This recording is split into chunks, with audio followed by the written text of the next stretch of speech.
कभी कभी ना हमारी ज़िंदगी में अचानक से कुछ ऐसी चीज़ें हो जाती हैं जिन्हें हमने कभी एक्सपेक्ट भी नहीं करा होता। और जब ये चीज़ें हमारे साथ सडनली हो जाती हैं ना, तो हमें उन्हें प्रोसेस करने में बहुत ज़्यादा टाइम लग जाता है कि आखिर ये हमारे साथ हुआ क्या। और हमारा ये जो आज का इंसिडेंट है ना, ये भी कुछ इसी तरह का है। जय श्री राम दोस्तों, तो स्वागत है आप सभी का एक और न्यू रियल हॉरर इंसिडेंट के साथ। Okay, so without any further delay let's start the video.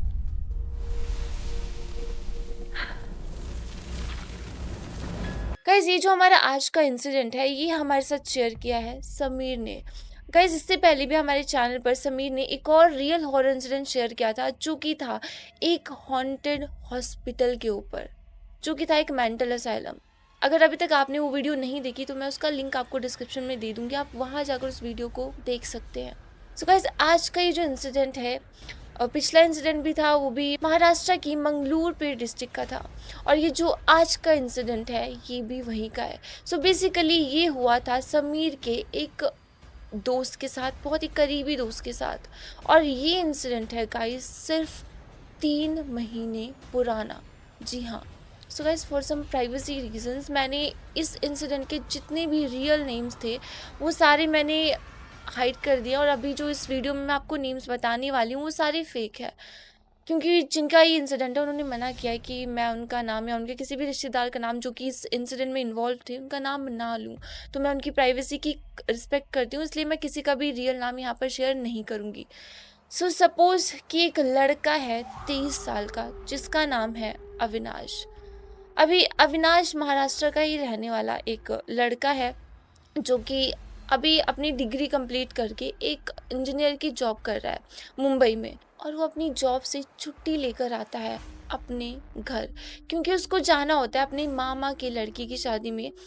So basically उसकी कज़न की शादी थी और उसको जाना था अपने घर से लगभग 50 किलोमीटर दूर। अब गाइस, यहाँ पर वो किस जगह पर गया था ये मैं आपको नाम तो नहीं बताऊंगी, लेकिन हाँ, वो एक छोटा सा गांव है जहाँ पर बहुत ज़्यादा खेती बाड़ी होती है, संतरे वगैरह वहाँ पर उगाए जाते हैं। तो होता है ना, जैसे कि किसी भी करीबी रिश्तेदार की जब हमारी शादी होती है तो कुछ टाइम पहले ही रिश्तेदार उनके घर चले जाते हैं उनकी हेल्प करवाने के लिए। तो ये कल्चर तो ऑल ओवर इंडिया में है ही। तो ऐसे ही ये जो अविनाश था, ये चला जाता है अपने मामा के घर शादी के कुछ 10-15 दिन पहले। अब जैसे ही वो गांव जाता है तो सब उसका बहुत स्वागत करते हैं, जो भी था। मतलब उनकी बहुत दिनों बाद वो अपने कज़न के साथ मिलता है तो बहुत ज़्यादा खुश था, वो बहुत ज़्यादा हैप्पी था। अब क्या होता है, एक दिन जब अविनाश की मामा जी शादी की तैयारियों में लगे हुए थे, तो उनको अचानक से एक कॉल आती है। और वो कॉल थी संतरों के ऑर्डर देने की। मतलब बेसिकली यहाँ पर जो अविनाश था, उसकी मामा के संतरे के खेत थे। तो अविनाश के मामा को जब ये कॉल आई, तो अब पता है कि पैसों से किसको प्यार नहीं होता, और ऊपर से शादी का घर था तो खर्चा तो बहुत ज़्यादा होना था। तो ये ऑर्डर वो हाथ से जाने नहीं देना चाहते थे, इसलिए शादी का इतना सारा काम होने के बावजूद भी वो चले जाते हैं अपने खेत में कुछ मज़दूरों को लेकर। और ये वक्त था दोपहर का, संतरे तोड़ने के लिए। और वहाँ से शाम तक वो संतरे तोड़ के वापस घर आने वाले थे। अब दोपहर से यहाँ पर हो जाती है शाम, लेकिन जो अविनाश की मामा जी थे वो घर नहीं लौटते। अब यहाँ पर ना अविनाश की जो मामी थी, उनको बहुत ज़्यादा टेंशन होने लग जाती है कि यार इतनी ज़्यादा देर हो गई, ना उन्होंने लंच करा है ना कुछ, और बहुत ज़्यादा शाम हो गई है, तो वो घर वापस क्यों नहीं आ रही, ना वो उनको कॉल्स वगैरह कर रही हैं, वो किसी भी कॉल का कोई भी रिस्पांस नहीं दे रहे। अब वो जो खेत में काम कर रहे थे मज़दूर, उनको भी कॉल्स करती है, कोई कॉल नहीं उठा रहा था। अब ये देखकर ना अविनाश की मामी बहुत ज़्यादा टेंस हो जाती है। तो वो क्या करती है, अब घर में बाकी सब तो बिजी थे ऑफ कोर्स, तो वो क्या करती है, अविनाश को अपने पास बुलाती है। और वो अविनाश को बोलते हैं कि देखो अविनाश, तुम्हारे मामा जी दोपहर से पहले के कब से घर से निकले हुए हैं खेतों की तरफ, और अभी तक तो उनको संतरे तोड़ के वापस आ जाना चाहिए था, लेकिन वो अभी तक वापस नहीं आए हैं, ना वो कॉल उठा रहे हैं। तो मुझे ना बहुत ज़्यादा टेंशन हो रही है, तो प्लीज़ तुम मेरा एक काम करोगे क्या। तो अविनाश बोलता है कि हाँ ज़रूर मामी, आप बोलो, मैं क्या कर सकता हूँ आपकी हेल्प। तो उसकी मामी बोलते हैं कि एक काम करो तुम, वो उसके कज़िन का नाम लेती है, जो कि यहाँ पर बताना नेसेसरी नहीं है, लेकिन सपोज़ कि उसका नाम अक्षय है। तो बोलते हैं कि तुम एक काम करो, अक्षय की बाइक ले जाओ और अपनी मामा जी को अपने साथ ही ले आना प्लीज़। चाहे जितना भी काम हुआ हो, नहीं हुआ हो, मुझे नहीं मतलब, लेकिन उनको अपने साथ वापस ले आना। तो बोल रही थी कि मुझे ना कुछ अच्छा फ़ील नहीं हो रहा कहीं, मतलब मुझे पता नहीं क्यों ऐसा लग रहा है कि कुछ तो गड़बड़ है। अब अविनाश बोलता है कि यार मामी तो बहुत ज़्यादा ही टेंशन में है, तो उनको शांत करवाता है थोड़ा कि अरे कोई बात नहीं, मैं उनको जाकर ले आता हूँ। तो अविनाश क्या करता है, बाइक की चाबी उठाता है अक्षय की और निकल पड़ता है खेतों की तरफ। अब यहाँ पर अविनाश जो था ना, वो थोड़ी दूर गया था, लाइक जैसे खेत मान लो कि 2-3 किलोमीटर दूर थे, तो अभी वो 1 आधा किलोमीटर दूर ही गया था, तभी उसको रास्ते में एक शंकर नाम के अंकल मिल जाते हैं। अब उनको देखकर वो बाइक रोक देता है। अब ऑब्वियसली वो नोन थे उसके, तो वो इसलिए बाइक रोक देता है। तो उनसे पूछता है कि और शंकर काका कहाँ जा रहे हो? तो शंकर बोलता है, "अरे वाह बेटा अविनाश, बड़े दिनों बाद आए हो।" ऐसे-ऐसे बातें होती हैं उनके आपस में। और वो क्या करता है, शंकर जी से पूछता है कि आप कहाँ जा रहे हो क्या? तो बोलते हैं कि बेटा मैं भी बेटा मैं खेतों की तरफ जा रहा हूँ और मुझे खेतों में कुछ काम था, बस वहीं जा रहा हूँ। तो अविनाश बोलता है, अरे वाह! तो आप मेरे साथ चल पड़ो क्योंकि मैं भी अपने मामा जी को लेने ही जा रहा हूँ। तो यहाँ पर जो बेसिकली जो अविनाश की मामा और शंकर के खेत थे ना, वो साथ में ही थे, बिल्कुल साथ में थे, पास-पास में। तो शंकर बोलता है, अरे वाह! लिफ्ट मिल गई, ये तो बहुत अच्छा हो गया। अब जहाँ उनको पैदल चलना पड़ना था, वहाँ पर अब वो बाइक पे जा रहे हैं। तो वैसे ही बातें करते-करते दोनों बाइक पर, और फिर उसके बाद पहुँच जाते हैं कुछ टाइम बाद खेतों में। अब खेतों में पहुँचने के बाद शंकर जो थे, वो चले जाते हैं अपने खेतों में, वहाँ पे उनको जो भी काम था वो करने, और अविनाश चला जाता है अपने मामा के संतरे के बगीचों के अंदर। अब क्या अविनाश क्या करता है, बाइक तो उसने साइड में खड़ी करी थी, सड़क की साइड में, और खुद वो बगीचे के अंदर चला जाता है। अब बगीचे के अंदर जाने के बाद वो अपनी मामा और उनके मज़दूरों को आस-पास ऐसे ढूँढने लगता है, देखने लगता है। तो उसको उस बगीचे के अंदर ना कोई भी नहीं दिखाई देता, लिटरली कोई भी नहीं दिखाई देता। अब वो सोचता है कि यार, बोल के तो मामा जी यही गए थे कि हम संतरे के खेत में जा रहे हैं, लेकिन यहाँ पर तो कोई है ही नहीं। अब वो आगे तक अंदर तक जाता है, लेकिन उसको तब भी कोई भी नहीं दिखाई देता। ना मामा जी, ना मज़दूर। अब यहाँ पर अविनाश की थोड़ी टेंशन बढ़ जाती है कि यार कहीं ऐसा ना हो कि कुछ गलत हो गया हो, या मतलब अचानक से वो कहाँ गायब हो गए, वो भी बिना बताए, ना कॉल उठा रहे हैं। अब यहाँ पर अविनाश क्या करता है, अपने मामा जी को ना थोड़ी टेंस होके कॉल कर देता है कि वो कहाँ पर है। उसने एक्सपेक्ट नहीं करा था कि उसके मामा जी कॉल उठाएंगे, क्योंकि वो उसकी मामी की कॉल भी नहीं उठा रहे थे। फिर भी वो फ़ोन उठाता है और अपनी मामा जी को कॉल लगा देता है। रिंग बजती है और उधर से उसके मामा जी कॉल अब उठा लेते हैं। तो अविनाश की जान में जान आती है कि शुक्र है मामा जी ने कॉल उठा ली। अब वो फटाफट से हड़बड़ी में उनसे पूछता है कि मामा जी आप कहाँ हो? मामी बहुत ज़्यादा परेशान है, और आप कॉल क्यों नहीं उठा रहे दोपहर से? हम सब बहुत ज़्यादा परेशान थे, और मैं तो यहाँ बगीचों में आपको ढूँढने आया हूँ, आप यहाँ पर भी नहीं हो, आप हो कहाँ पर? तब उसके मामा जी बोलते हैं कि अरे बेटा, मैंने तो कब से संतरे बहुत ज़्यादा तोड़ लिए थे, क्योंकि काफ़ी ज़्यादा मज़दूर मैं अपने साथ लेकर आया था, तो जितने चाहिए थे उतने संतरे मैंने तोड़ लिए। उसके बाद मैं इनको रखवाने भी आ गया था, जिनको देने थे वो संतरे, वो बेसिकली उनके घर गए थे। तो बोल रहे थे कि हम बहुत ज़्यादा बिज़ी थे, जैसे संतरे गाड़ी में रखवाना फिर निकलवाना, तो मैं उसमें बहुत ज़्यादा बिज़ी था, इसलिए मैं तुम्हारी मामी की कॉल नहीं उठा पाया। लेकिन तुम क्या वापस घर चले जाओ और उनको बोल देना कि ठीक हूँ, मैंने खाना भी खा लिया है और मैं आने वाला हूँ, आधे 1 घंटे में घर पहुँच जाऊँगा। तो अविनाश बोलता है, अच्छा ठीक है मामा जी, और ऐसे बोल के वो कॉल काट देता है। अब गाइस यहाँ पर जो अविनाश था, वो अपनी पॉकेट में हाथ डालता है पैंट की, और उसमें से एक पुड़िया निकालता है, और वो पुड़िया को जैसे ओपन करता है, उसमें था कुछ नमक और जो लाल मिर्च होती है, वो सबका मिक्सचर था बेसिकली। तो आप भी समझ गए होंगे कि उसने ऐसा क्यों करा था। ऑब्वियसली वो संतरों के खेत में आया था, तो उसका वो पहले से ही प्लान बना के आया था घर से कि वो थोड़ी देर वहाँ पर रुकेगा और संतरे खाएगा उस नमक के साथ और पूरा मज़ा लेगा। क्योंकि गाइस यहाँ पर बैठे-बैठे उसको अपनी चाइल्डहुड की कुछ यादें याद आ जाती हैं कि वो कैसे अपनी कज़िन के साथ आता था, अपनी बहनों के साथ आता था, भाइयों के साथ आता था, और बगीचे में संतरे के पेड़ों पर चढ़कर वो संतरे तोड़ के खाया करते थे, और वैसे ही वो नमक पुड़िया में लेकर आया करते थे। तो वो ना यहाँ पर अपने बचपन की कुछ यादें ताज़ा करता है और बहुत ज़्यादा मुस्कुरा रहा होता है, बहुत ज़्यादा खुश होता है कि वो सोचता है मन ही मन कि काश मेरे बचपन के वो दिन वापस आ पाते, कितना अच्छा होता, सब कुछ कितना सही होता, हम सब बहुत खुश रहते, खेलते। और जब से बड़े हुए हैं तब से तो बहुत ज़्यादा टेंशन है, सब अपने-अपने काम में बिज़ी हैं, कभी बात होती है, कभी नहीं होती और मिलना-जुलना तो बहुत ही कम होता है। तो यही सब बातें उसके दिमाग में चल रही होती हैं और यही सोचते-सोचते उसने जो संतरे थे वो पेड़ से तोड़ के वो साथ में खा रहा था और ये सब सोच भी रहा था, आराम से बैठकर। तभी अचानक से उसको किसी बच्चे के रोने की आवाज़ आती है। रोने क्या मतलब स्क्रीम करने की आवाज़ आती है कि कोई बहुत ज़्यादा चिल्ला रहा है। अब वो देखता है कि उस बच्चे की आवाज़ जिस तरफ से आ रही है, उस तरफ एक छोटी नदी है और गाइज़ ये नदी बिल्कुल उनके खेतों के पास में थी। तो वो क्या करता है फटाफट संतरे नीचे फेंक देता है और भाग के जाता है और उसको पूरा डाउट था कि हो सकता है कि नदी के अंदर कहीं वो बच्चा डूब ना रहा हो, क्योंकि आए दिन उस जगह पर ऐसी चीज़ें होती रहती थी और इसी डाउट में वो हड़बड़ी में जब भागता है और जाता है, तो गेस व्हाट? जब वो सामने देखता है ना नदी की तरफ, तो सच में उसको सामने एक बच्चा डूबता हुआ दिखाई देता है।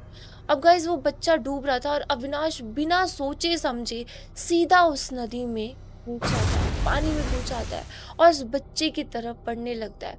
हालांकि गाइस वो इतनी गहरी नदी नहीं थी, मतलब ज़्यादा गहरा, मतलब नाला टाइप ही समझ लो, काइंड ऑफ। लेकिन पानी अच्छा खासा था, मतलब कोई बड़ा आदमी तो उसमें इजीली डूब नहीं सकता, वो बच सकता है, लेकिन बच्चों के लिए वो बहुत गहरा था।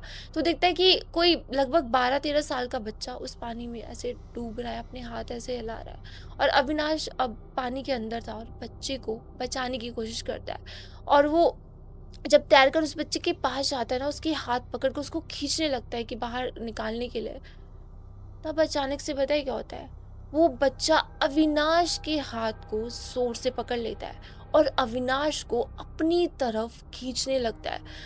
अब गाइज़ इस मंज़र को ज़रा आप इमेजिन करके देखो कि आप पानी में कूद रहे हो किसी को बचाने के लिए, लेकिन वो बंदा बचने की बजाय खुद को बचाने के बजाय वो आपको ही पानी में खींचने की कोशिश कर रहा है। तो आप क्या सोचोगे? और यही हुआ अविनाश के साथ। भाई अविनाश यहाँ पर बहुत ज़्यादा डर जाता है, उसको समझ नहीं आता कि ये बच्चा कर क्या रहा है? ये बच्चा जानबूझ के उसको पानी के अंदर क्यों खींच रहा है? लेकिन गाइस यहाँ पर जो बच्चा था ना, उसने इतनी तेज ग्रिप बनाई हुई थी अपने हाथों से अविनाश की कलाई पे कि अविनाश चाह कर भी उसको छुड़ा नहीं पा रहा था और वो बहुत टाइट उसने उसका हाथ पकड़ा हुआ था। अविनाश फिर भी था, मतलब वो दूसरा तो बच्चा ही था, तो कितना ही जोर से पकड़ पाता। तो अविनाश झटके से ना उससे हाथ छुड़ा लेता है और वो उससे थोड़ा दूर हट जाता है और वो तैर भी रहा था और देख रहा था बच्चे की तरफ, ये बच्चा आखिर कर क्या रहा है। अब गाइस यहाँ पर ना देखते ही देखते जो बच्चा इतनी जोर जोर से चिल्ला रहा था ना, अचानक से हंसने लग जाता है। और भाई वो हंसने इतने जोर से लग जाता है ना कि अविनाश को समझ नहीं आता कि ये हो क्या रहा है। अभी तक तो भाई ये डूब रहा था, चिल्ला रहा था और अब अचानक से हंसने लग जाता है। तब अविनाश को ना थोड़ा शक होता है कि ये शायद गांव का कोई बच्चा है जो जानबूझ के मेरे साथ कोई प्रैंक कर रहा है। इसने शायद मुझे आते देख लिया होगा और इनको लगा कि नया है तो प्रैंक करते हैं, अक्सर बच्चे ऐसे शरारतें करते रहते हैं। तो उसको लगता है कि हो सकता है कि इसके आसपास और भी इसके साथी हों और ये जानबूझ के मेरे साथ ऐसी चीज़ें कर रहा है। तब अविनाश ना उसकी तरफ घूरने लग जाता है और उसको गुस्से में बोलता है, बेटा आज तूने ये शरारत की सो की, तो एक बार पानी के बाहर चल, फिर मैं तुझे बताऊंगा कि क्या होती है शरारत। देख मैं तुझे कैसे पीटता हूँ। और तब जो बच्चा था ना, उसके एक्सप्रेशन बिल्कुल बदल जाते हैं। अब तक जो वो हंस रहा था ना जोर जोर से, अब वो बिल्कुल गुस्से में आ जाता है। वो अपनी आईब्रोज ऐसे सिकोड़ लेता है और ऐसे देखने लगता है अविनाश को बिल्कुल गुस्से में। और यहाँ पर उस बच्चे के जो एक्सप्रेशन थे ना गाइस, वो लग नहीं रहा था उनको देख के कि वो किसी नॉर्मल 12-13 साल के बच्चे के एक्सप्रेशन है।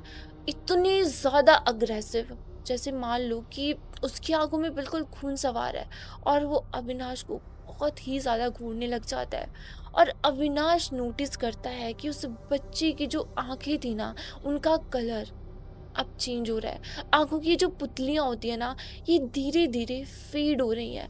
फेड हो रही हैं और ये ब्लैक ब्राउन से बिल्कुल वाइट कलर की होने लग जाती है। और अविनाश एकदम से डर के मारे जब ये देखता है ना तो पानी में पीछे हट जाता है।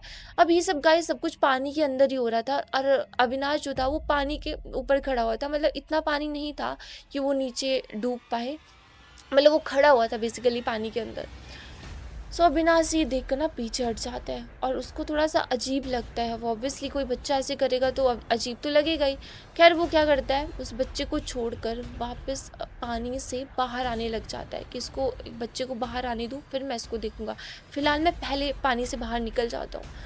अब जैसे ही अविनाश पीछे मुड़ता है पानी से बाहर निकलने के लिए, तब वो बच्चा क्या करता है, अविनाश के गोल-गोल घूमने लगता है, मतलब गोल-गोल तैरने लगता है और पता नहीं अजीब तरीके की क्रीपी हँसी हँसने लगता है।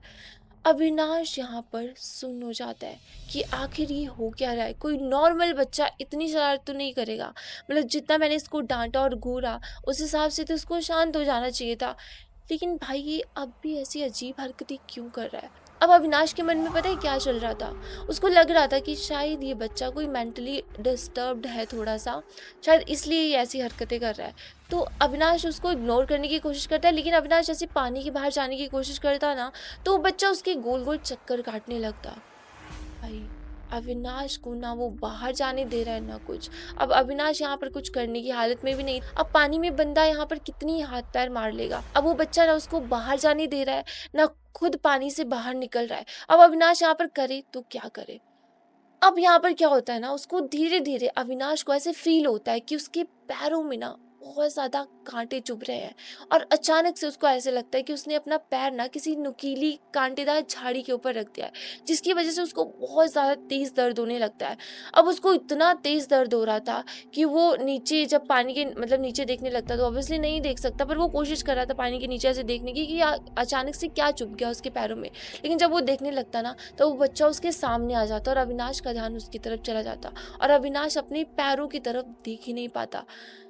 सोचो उसके पैर में मतलब ऐसे लग रहा है कि 100 से 200 कांटे चुभ रहे हैं और सामने वो बच्चा ऐसी क्रीपी हरकतें कर रहा है। तो अविनाश यहाँ पर कुछ करने के लायक ही नहीं था। ना वो बाहर जा पा रहा था, ना वो अपने पैरों की तरफ ध्यान दे पा रहा था और एक टाइम तक उसके पैरों में इतनी ज़्यादा दर्द होने लग जाती है ना गाइस, कि उसको ऐसा फ़ील होता है कि वो बेहोश होने वाला है। और यहाँ पर जब वो एक बारी में हिम्मत करता भी है कि वो पैर पानी में हाथ डाल के ऐसे पैर ऊपर करके देखेगा कि जो कांटे हैं वो निकालेगा, तो जब वो ऐसा करने लग जाता है ना, तब वो बच्चा उसको पानी के अंदर धक्का दे देता है और अविनाश डूबने लगता है। यहाँ पर जो बच्चा था ना वो अविनाश को उसके पैरों से पकड़ लेता है। मतलब वो बच्चा उस अविनाश को ऐसे एक पैर से पकड़ लेता है कि अविनाश ना खड़ा हो पाए, ना तैर पाए। सो बेसिकली जो बच्चा था वो यहाँ पर उसको पानी में डुबोने की कोशिश करता है और अविनाश खूब छटपटाता है, खूब खुद को बचाने की कोशिश करता है, लेकिन अनफॉर्चुनेटली वो नहीं बचा पाता। और धीरे-धीरे उसको ये फ़ील होता है कि अब वो बेहोश होने वाला है। मतलब पानी के अंदर ही उसको ऐसा फ़ील होता है कि उसको कुछ तो ऐसा हो रहा है। एक तो उसके पैरों में दर्द हो रही है और दूसरा वो पानी में डूबने की बजाय उसको ऐसा फ़ील होता है कि वो बेहोश हो रहा है। जैसे मान लो कि कोई एंग्ज़ायटी अटैक टाइप होता है ना, उस तरह से कुछ हो रहा था उसको और उसकी वजह से वो बेहोश हो जाता है। अब गाइस कहानी यहीं पर ख़त्म नहीं होती।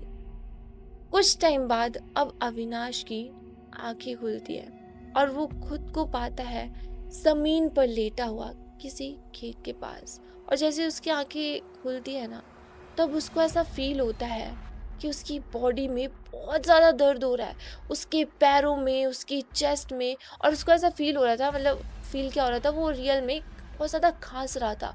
उसको ऐसा लग रहा था उसकी पानी मतलब फूड पाइप में कुछ बहुत ज़्यादा फंसा हुआ है और वो खांस के उसको निकालने की कोशिश कर रहा है धीरे धीरे, जैसे वो होश में आता है। और जब उसकी आंखें खुलती है ना, तो देखता है कि सामने और कोई नहीं बल्कि शंकर काका है। शंकर काका यहाँ पर अविनाश की चेस्ट को ज़ोर ज़ोर से दबा रहे थे और ऑब्वियसली यहाँ पर शंकर काका ने अविनाश की जान बचाई होगी पानी से निकाल कर, और वो उसकी चेस्ट को दबाकर उसके अंदर से वो सारा पानी निकालने की कोशिश कर रहे थे।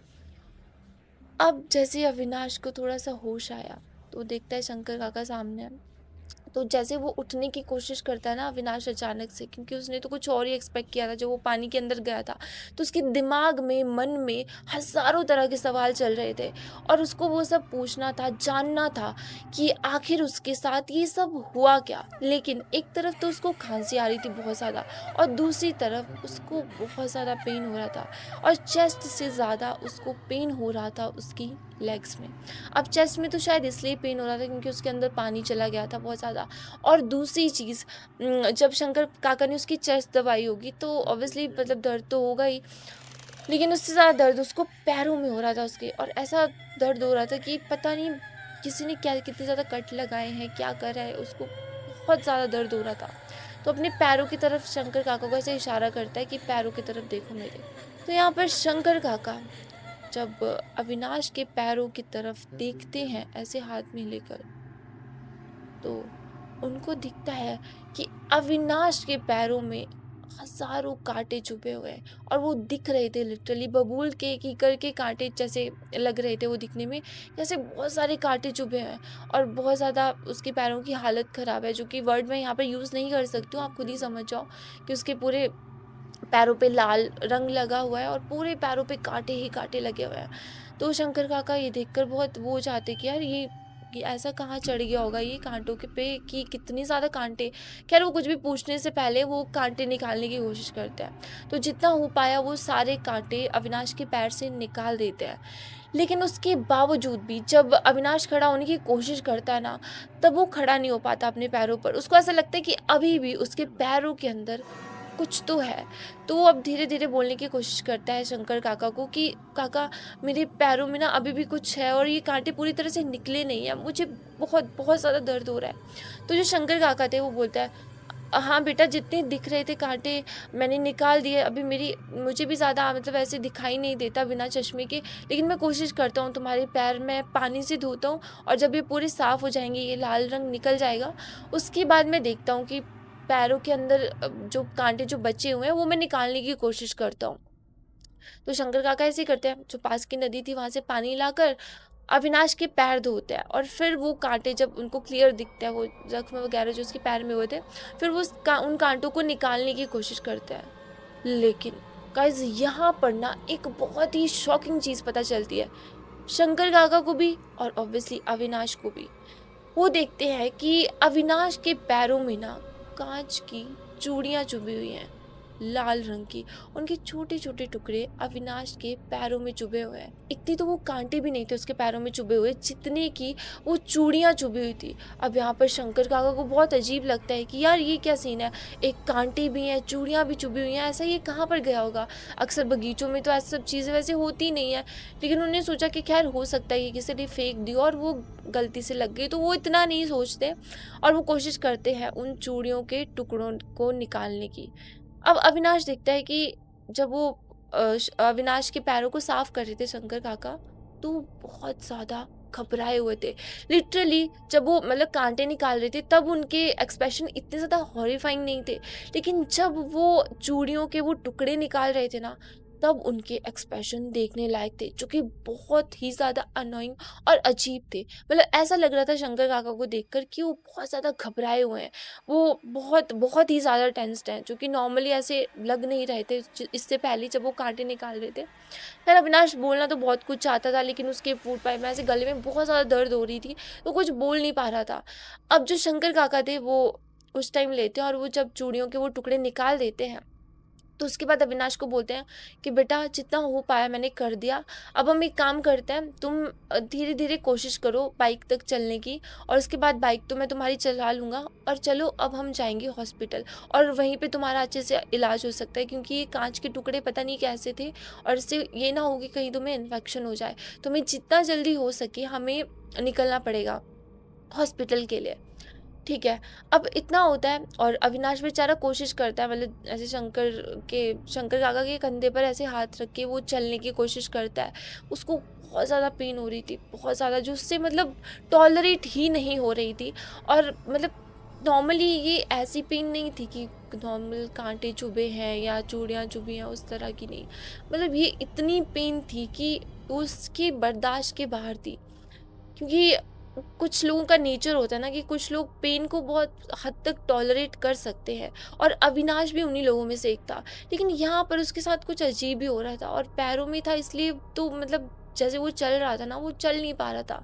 खैर ठीक है, वो बगीचा जैसे तैसे करके शंकर काका उसको क्रॉस करवा देते हैं और वो बाइक तक पहुंच जाता है। अब यहाँ पर बैठता है अविनाश पीछे, और जो शंकर काका थे वो बैठते हैं आगे।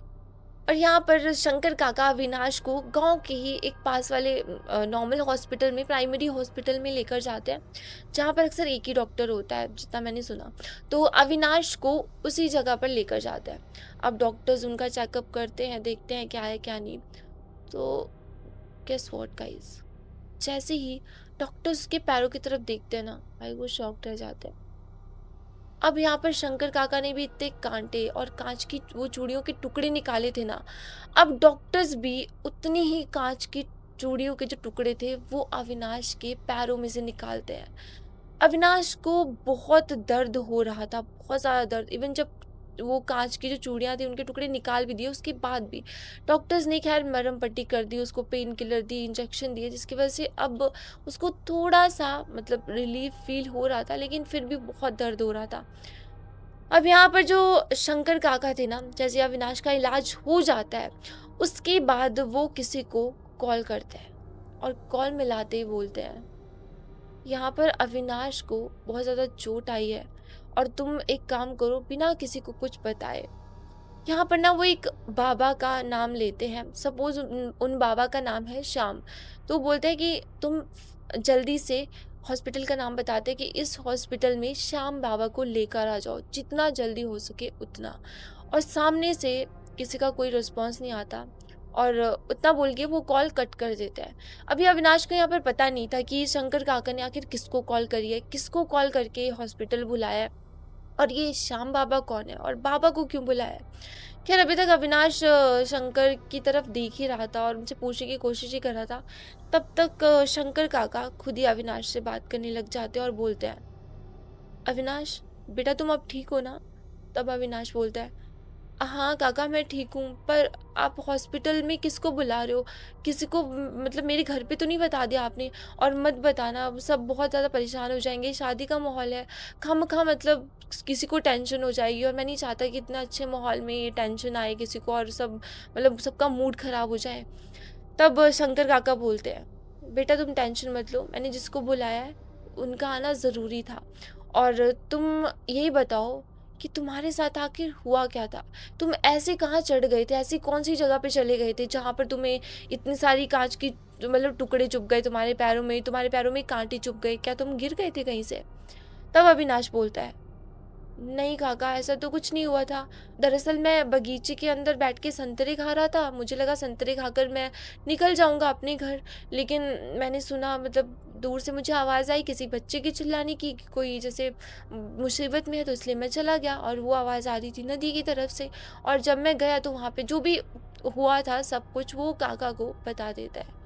अब काका बोलते हैं, बेटा कभी भी उस नदी के पास गलती से भी मत जाना। आज जो हुआ सो हुआ। इसके बाद से तो शायद अब तुम जाने की सोचोगे भी नहीं, क्योंकि जो अब मैं तुम्हें बताने वाला हूँ ना, ये शायद तुम मेरे पर विश्वास ना करो। तब अविनाश ऐसे वो मतलब एक्सप्रेशन बनाता है कि मतलब अजीब सी कि क्या बोलना चाह रहे हो आप? क्योंकि अभी तक अविनाश के मन में भी ना यही सब चीज़ें चल रही थी। उन चीज़ों को ना प्रोसेस नहीं कर पा रहा था कि यार ये हुआ क्या? मतलब वो बच्चा कौन था, और नदी के अंदर डूब भी नहीं रहा था फिर भी चिल्ला रहा था। और अगर वो कोई गाँव का ही बच्चा था तो मतलब मेरे ऊपर क्यों प्रैंक कर रहा था, और प्रैंक भी इतना खतरनाक कि वो मुझे डुबाने की कोशिश कर रहा है लिटरली। अगर कोई किसी बच्चे की ऐसी मेंटालिटी थोड़ी ना होगी, 11-12 साल के बच्चे की। वो तो ठीक है थोड़ा बहुत प्रैंक कर सकता है, शरारत कर सकता है, लेकिन इतना थोड़ी ना कि यार किसी को मतलब डुबाने की कोशिश करे पानी, वो भी इतने बड़े आदमी को। खैर जो भी था, अभी तक अविनाश के मन में भी वही सब चल रहा था। तभी शंकर काका उसको एक और झटका दे देते हैं। तब शंकर काका बोलते हैं कि बेटा वो नदी है ना, वो अच्छी नहीं है। यहाँ पर हम जो किसान है ना, हमसे पूछो, या मुझे छोड़ो, तुम मेरे पे चाहे तुम विश्वास करो ना करो, लेकिन गांव के किसी भी किसान के पास जाओ जिनके खेतों से वो नदी लगती है, और उनसे ऐसे ही पूछना शुरू कर देना कि जब आप रात को उन खेतों में, अपने खेतों में पहरा देते हो, तो आपके साथ क्या क्या हुआ है। बेटा, मुझे ना किसानी करते हुए 30 से 35 साल हो गए हैं। आज तक मैंने उन खेतों में इतने जंगली जानवर नहीं देखे होंगे जितने भूत प्रेत मैंने वहां पर देखे हैं। और भाई, ये सुनकर ना अविनाश को झटका लग जाता है। अब उसके दिमाग में जो चीजें चल रही थी, शायद कहीं ना कहीं उन उसको इन चीजों के आंसर मिलना शुरू हो गए थे। दरअसल एक कोई इंसान नॉर्मल अपनी लाइफ जी रहा है, जिनका पैरानॉर्मल चीज़ों से कोई मतलब नहीं है, ना ज़्यादा विश्वास है, मतलब मूवीज़ तक ठीक है, थोड़ी कहानियों तक ठीक है, इतना सुना है, लेकिन ज़्यादा उनको इन चीज़ों से मतलब नहीं है, ना कभी सामना हुआ है। तभी अगर अचानक किसी ऐसे इंसान के साथ ऐसी क्रीपी घटना हो जाए, तो वो कुछ टाइम तक तो भाई समझ ही नहीं पाएगा कि मेरे साथ हुआ क्या। वो उन चीज़ों को सिर्फ प्रोसेस ही करता रहेगा जब तक उसको कोई तीसरा बंदा आकर जवाब नहीं देता या तसल्ली नहीं दे देता कि ये चीज़ क्या थी, उसकी क्लैरिफिकेशन नहीं दे देता। और अविनाश के साथ भी ठीक ऐसे ही हो रहा था। उसको आज झटके पे झटके लग रहे थे और उसकी हालत बहुत बहुत ज़्यादा ख़राब थी, जो आप शायद इमेजिन कर ही पा रहे होंगे। तो अब यहाँ पर शंकर काका आगे बोलना शुरू करते हैं और अविनाश का फेस ऐसे शॉक वाला था कि ये बोल क्या रहे हैं। तो शंकर काका यहाँ पर बोलते हैं कि बेटा, वो जो नदी है ना, उसमें भावरा रहता है। तो अविनाश बोलता है, भावरा? भावरा क्या होता है? तब जो शंकर काका है वो बोलते हैं, बेटा भावरा एक पानी का प्रेत होता है। जो भी लोग पानी में डूबकर इस दुनिया को छोड़ के चले गए होते हैं, ये उन लोगों का प्रेत होता है। और ऐसे लोग, जो ऐसी आत्माएं होती हैं, वो अक्सर पानी के बीच में जब रहती हैं, तो वो दूसरे लोगों को अपनी तरफ अट्रैक्ट करती हैं और उनको अपने साथ ले जाने की कोशिश करते हैं। अब भाई, ये सुनकर ना अविनाश के पैरों तले ज़मीन खिसक जाती है कि भाई ये उसने क्या सुन लिया। मतलब ऐसा तो उसने सिर्फ फिल्मों में देखा था, कहानियों में सुना था, तो क्या सच में मेरे साथ भी ये सब चीज़ें हो गई हैं। वो अपने ऊपर ऐसे सोच रहा था कि क्या मेरे साथ ऐसी चीज़ हुई है। मतलब वो उस चीज़ को एक्सेप्ट ही नहीं कर पा रहा था।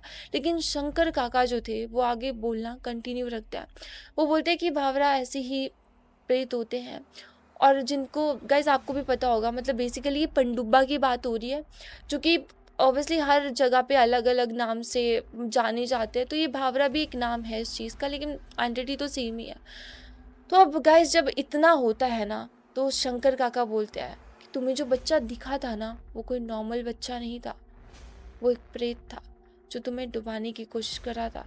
क्योंकि हमारे गांव का या आसपास के गांव का कोई भी बच्चा उस जगह पर जाने के बारे में सोच भी नहीं सकता, स्पेशली शाम के टाइम पे। रात को तो छोड़ो, दिन में भी कोई बच्चा बच्चा तो छोड़ो, कोई बड़ा भी उस जगह पर जाने के बारे में सोचता नहीं है। और अगर किसी किसान को वहां पर पहरा देना भी है ना, तो रात भर राम राम राम राम करता है, अपने साथ हनुमान जी की वो मूर्ति लेकर जाता है, पूरा अपना तैयारी करके। और कभी भी कोई किसान अकेले वहां पर पहरा नहीं देता। अब जब इतना सुनता है ना अविनाश, तब उसको शायद उसके सारे सवालों के जवाब मिल चुके थे, लेकिन कहीं ना कहीं उसको अभी भी डाउट था। वो इन चीज़ों पर बिलीव करना ही नहीं चाह रहा था।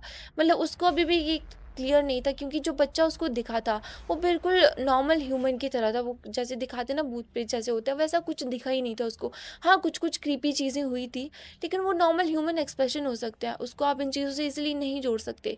स्पेशली जिस इंसान के साथ ये पहली बार हो रहा है, तो वो इतनी जल्दी चीज़ों को एक्सेप्ट नहीं कर सकता। और उसको भी इन चीज़ों को प्रोसेस करने में, एक्सेप्ट करने में बहुत सारा टाइम लग रहा था, बहुत ज़्यादा दिक्कत आ रही थी।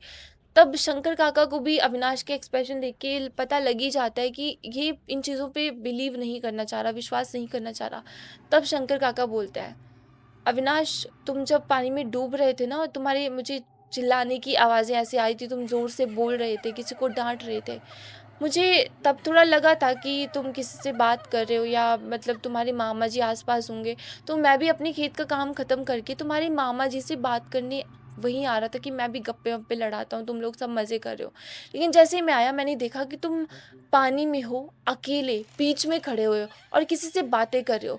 और मैंने तुम्हें आवाज़ लगाने की कोशिश भी की, लेकिन तुमने सुना नहीं। और तभी मैंने अचानक देखा कि तुम अचानक से पानी में खुद ही ऐसे पीछे करके चले गए और तुम बाहर नहीं निकले। और मुझे तभी शक हो गया था कि यहाँ पर कुछ ना कुछ गड़बड़ है, और मैं तभी निकल कर सीधा पानी में चला गया था तुम्हें बचाने के लिए, और मैं वैसे तुम्हें खींच कर लेकर आया हूँ। तब अविनाश को भरोसा हो जाता है कि भाई इनको मैं अकेले कैसे दिखा, जबकि वो बच्चा मेरे सामने ही था। अगर वो बच्चा नॉर्मल होता तो ऑब्वियसली काका को भी दिखता, लेकिन काका को नहीं दिखा। तो क्या सच में वो कोई भंवरा था? अब अविनाश पूरा शिविर करने लग जाता है, उसकी बॉडी पूरी काँपने लग जाती है। उसका शक यकीन में बदल रहा था, चूँकि शंकर काका के भी एक्सप्रेशन साफ दिखा रहे थे। अब अविनाश के मन में ये भी चल रहा था कि यार मतलब अगर मान लो शंकर काका एक बारी को मान लेते कि झूठ भी बोल रहे हैं, लेकिन वो झूठ बोलेंगे क्यों? उनको ये बोल के मिलेगा क्या? वो ऐसा क्यों करेंगे? दूर-दूर तक इस बात का कोई तुक नहीं बैठ रहा, और वो इतना सब अभी सोच ही रहा है, उनकी कन्वर्सेशन यही चल रही है। तभी वो देखता है कि उसके मामा उसके हॉस्पिटल के वार्ड में आ जाते हैं, उसके रूम में आ जाते हैं, और उसके मामा के पीछे कोई बाबा टाइप का आदमी था, जिसने भगवा चोला पहन रखा है, रुद्राक्ष की मालाएँ पहन रखी हैं, सर पे जटाएँ हैं, ऐसी-ऐसी गेटअप है, और खड़ा हुआ है पीछे, और वो अविनाश की तरफ देख रहे हैं। अब यहाँ पर जो अविनाश के मामा थे ना, वो अपने भांजे के पास आकर अविनाश के पास आकर उससे पूछते हैं कि बेटा तुम ठीक हो ना? क्या हुआ था तुम्हारे साथ? तो यहाँ पर अविनाश कुछ बता पाता है, इससे पहले ही शंकर काका सब कुछ बता देते हैं, और इतने में जो बाबा थे वो भी सुन लेते हैं। अब आपको भी समझ आ गया होगा कि अविनाश के जो शंकर काका थे, उन्होंने अविनाश के मामा जी को और बाबा जी को क्यों बुलाया था। अब बाबा जी ने भी जब ये पूरी बात सुनी, तब बाबा जी शंकर काका की तरफ ऐसे अपना हाथ करते हैं, और जो शंकर काका थे, वो अपने पॉकेट में से कुछ निकाल के बाबा के ऐसे हाथ में रख देते हैं। अब अविनाश भी देख रहा था कि वो क्या दे रहे हैं बाबा को, तो वो देखते हैं कि बाबा के हाथ में काँच के कुछ टुकड़े थे लाल चूड़ियों के। गाइस ये वही टुकड़े थे जो अविनाश के शंकर काका ने उसके पैरों में से निकाले हुए थे, और जो डॉक्टर ने निकाले हुए थे। तो शंकर काका ने उनको संभाल के रखा हुआ था अपने पास, और यहाँ पर जो बाबा थे ना, उसको हाथ में लेकर कोई पोटली निकालते हैं, उसमें डाल देते हैं, उस पर गंगा जल छिड़क के या कुछ ऐसे करके प्रोसेस करके उसको पूरा बंद कर देते हैं और अपने थैले में रख लेते हैं। और दूसरी चीज़, जो बाबा थे यहाँ पर अविनाश के साथ कुछ भी बात-वात नहीं करते, चुप रहते हैं, किसी के साथ भी इवन बात नहीं करते।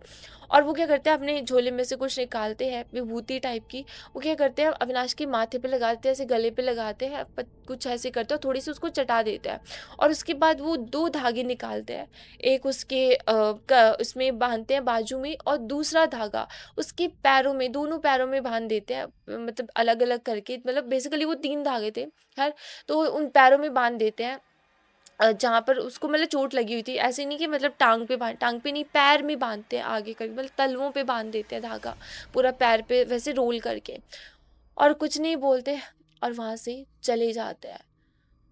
अब अविनाश के मामा जी बोलते हैं, बेटा सब मेरी गलती है। मेरी गलती है कि मैंने तुम्हारी मामी की कॉल नहीं उठाई और तुम्हें खेतों में आना पड़ा। आज भगवान की कृपा थी कि तुम्हें कुछ नहीं हुआ। लेकिन बेटा तुम्हें ये पता होना चाहिए था ना, तुम भी बचपन में यहाँ कितनी बार आते थे। तुम्हें पता होना चाहिए था कि वो जगह अच्छी नहीं है, और ऐसे तुम्हें नहीं जाना चाहिए था। तब अविनाश बोलता है, मामा जी इसमें मेरी कोई गलती नहीं है, मैं तो बस उस बच्चे की मदद करना चाह रहा था। तब अविनाश के मामा और जो शंकर काका थे वो एक-दूसरे की तरफ देखने लगते हैं। तब शंकर काका बोलते हैं, अब गाँव वालों को वो प्रेत निशाना नहीं बना पा रहा है, इसलिए बाहर वालों को बना रहा है जानबूझ के। इसको पता नहीं था ना, इसलिए शायद इसको निशाना बनाने की कोशिश कर रहे थे। लेकिन बेटा तुम्हारे कोई अच्छे कर्म तुम्हारे सामने आ गए और तुम बच गए। तब अविनाश बोलता है, नहीं काका मेरे अच्छे कर्मों का तो नहीं पता, लेकिन अगर शायद आप आज नहीं देखते मुझे, और शायद मैं आपको लिफ्ट नहीं देता, रास्ते में नहीं मिलते, तो शायद मैं आज इस दुनिया में ही नहीं होता। और ये बोलते हुए अविनाश की आंखों से आंसू आ जाते हैं। उसको अब सब कुछ समझ आ गया था कि उसके साथ ये चीज़ें क्या हुई हैं, लेकिन अभी भी ना उसका दिमाग ये चीज़ें एक्सेप्ट नहीं कर पा रहा था, जो कि ऑब्वियसली ह्यूमन नेचर है। जब फर्स्ट टाइम हमारे साथ कोई ऐसी सडन चीज़ होती है जो कभी हमने एक्सपेक्ट ही नहीं की है, बिल्कुल हमारी एक्सपेक्टेशन से बिल्कुल हट के अलग हुई है, तो हमारा दिमाग ना उन चीज़ों को प्रोसेस करने में बहुत टाइम लग लेता है, एक्सेप्ट करने में बहुत टाइम लेता है कि आखिर ये हमारे साथ हुआ क्या। अब यहाँ पर जो अविनाश था वो अपने मामा जी को मना कर देता है कि घर पे किसी को भी मत बताना प्लीज़ कि मेरे साथ ये सब हुआ है, सब खामखा टेंशन लेंगे और मुझे लगता है कि मैं अब ठीक हूँ, मतलब अच्छा हूँ, और हम यही बोल देंगे कि रास्ते में मेरा बाइक से मैं गिर गया था और कांटों पे गिरा था इसलिए मेरे पैर में कांटे चुभ गए, और बाकी किसी को कुछ भी मत बताना। अब अविनाश के मामा जी बोलते हैं कि हाँ बेटा तुम सही कह रहे हो, किसी को भी कुछ भी बताना सही नहीं रहेगा, और अभी तुम्हारा इलाज तो हो गया है, खैर बाद में कुछ प्रॉब्लम अगर आएगी तो हम बाद में बाबा जी को दिखा लेंगे, लेकिन फिलहाल हम किसी को कुछ नहीं बताएंगे। और यही सब होता है और अविनाश और मामा जी शंकर काका सब अपने अपने घर वापस आ जाते हैं। अब वैसे ही कुछ टाइम बाद शादी थी, तो गाइस यहाँ पर शादी तो जैसे 10-15 दिन बाद होगी जितनी भी थी, तब तक अविनाश जो था वो इस चीज़ से रिकवर भी कर लेता है। लेकिन यहाँ पर अविनाश ने ये बताया कि कुछ टाइम तक ना उसको उसी नदी के, उसी सीन के रिपीट सपने आते रहे, रिपीट। मतलब ऐसा नहीं कि कभी कुछ और सपना आ रहा है, कुछ और दिख रहा है, कुछ और नहीं, वही चीज़ उसको डेली सपने में आ रही थी, डेली। मतलब समझ लो कि 8-9 दिन तक तो उसको डेली ये सपने आए होंगे और रिपीट में आते थे।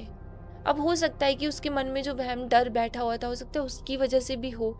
लेकिन बस यहाँ पर अविनाश को सिर्फ ये नहीं हुआ था कि पैर में ही चोट लगी थी, इस और उसी का दर्द था सिर्फ। उसको ना कुछ टाइम तक मतलब ऐसा हुआ कि उसको बल फीवर रहने लगा कि अचानक से वो ठीक हो जाता, अचानक से उसको फीवर आ जाता। लेकिन टच वुड भगवान की उसके ऊपर ऐसी कृपा थी कि अविनाश ना मतलब इतना सब होने के बाद भी उसको थोड़ा बहुत फीवर आया, उसके बाद वो आज ठीक है। मतलब इस इंसिडेंट को 3 महीने हो चुके हैं और शादी तक भी वो ठीक हो चुका था, लेकिन आज भी 3 महीने हो चुके हैं और वो काफ़ी ठीक है। मतलब उस दिन के बाद से उसको मतलब कुछ टाइम तक सपने आए, लेकिन फिर उसने खुद को रिकवर कर लिया, उन चीज़ों से ऊपर उठा लिया, और आज वो बोलता है कि आज बेशक मैं ठीक हूँ फिज़िकली, मेंटली भी, लेकिन कभी-कभी ऐसे होता है कि उसको ना जब वो चीज़ें याद आती हैं तो उसकी रूह काँप जाती है, और वो बोलता है कि आज तक मुझे विश्वास नहीं होता कि मैंने सच में अपनी ज़िंदगी में एक असली भावरा को देखा, एक प्रेत को देखा, वो भी सामने से। सो या गाइस, ये था आज का real horror incident. I hope आपको ये पसंद आया होगा। अगर पसंद आया हो तो प्लीज़ मेरी इस वीडियो को लाइक शेयर ज़रूर करना, और हाँ, अगर आप मेरे चैनल पर नए हैं तो प्लीज़ मेरे चैनल को ज़रूर सब्सक्राइब करना ऐसे ही और रियल मोस्ट हॉरर इंसिडेंट सुनने के लिए। और गाइस हाँ, अगर आपके पास भी कोई ऐसा रियल हॉरर इंसिडेंट है जिसे आप मेरे साथ शेयर करना चाहते हो और आप चाहते हो कि मैं अपने चैनल पर नरेट करूं, तो नीचे डिस्क्रिप्शन में मैंने अपने इंस्टाग्राम का लिंक दिया है। बाद में आपको मेरी ईमेल आईडी भी मैं दे दूंगी, आप वहां पर मुझे टेक्स्ट की फॉर्म में या ऑडियो रिकॉर्ड करके अपना रियल हॉरर इंसिडेंट भेज सकते हैं। सो या अब मिलते हैं अगली वीडियो में किसी ऐसी ही रियल हॉरर इंसिडेंट के साथ। तब तक के लिए आप सब अपना ख्याल रखना। Bye bye.